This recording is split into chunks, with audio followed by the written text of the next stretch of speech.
in Japan. I do feel kind of strange when I'm walking around by myself, or like if you're like off a little bit and then people start talking Japanese to me, because I can pass for Japanese because I'm Asian. But usually not, because I'm gonna have a backpack and I have a camera and like maybe my Canada hat.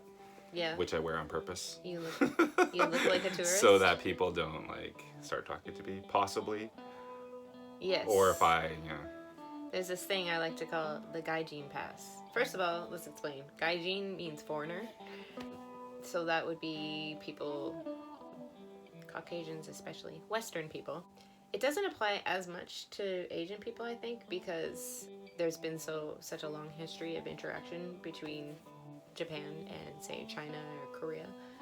So it's not that they're considered not foreigners, but they would just call them Chinese or Korean.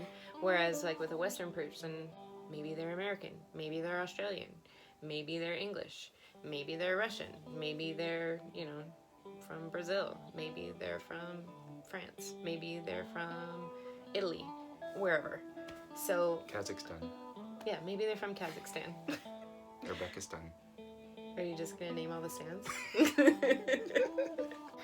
This applies to people who are living in Japan as Gaijin, and this is for tourists as well. We're given the Gaijin Pass, so that means a lot of people, when they travel to Japan, they might be worried. Oh, the etiquette, I don't know. What if I make a mistake? You're going to make a mistake. It's fine. You have the Gaijin Pass, they realize that you're going to screw something up. So, me, looking like this, I have Gaijin written all over me. Like, people know, hey, you're not Japanese. Whereas you, because you could pass as Japanese, or, just random Asian, his Gaijin Pass isn't kind of validated until he opens his mouth. And then they're like, oh wait, no, this guy's not Japanese either. Do you remember that one time we went into that maid cafe? And we were like a little bit apart, and then that maid came right up to me and started talking. Yeah. And then you said... I said to her in Japanese, Zenzen wakarimasen, chugokujin desu. Which means I'm Chinese? Which means he doesn't understand Japanese at all, he's Chinese. Remember when we were in Yokohama, Chinatown, and we went into that temple, and that lady started speaking Japanese to you? And I said the same thing. I was like, oh, Zenzen wakarimasen. And then she's like, oh, sugoi.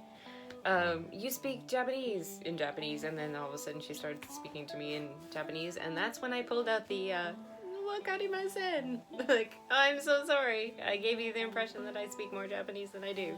So, yeah, that's why wakarimasen is such a great word. I'll have to use it. I don't think I've ever used it. I know, because you're always... I learned. Exactly. Yay! And you too can learn. With Japan without Japanese. But you don't have to. It's just nice to. Don't be a jerk.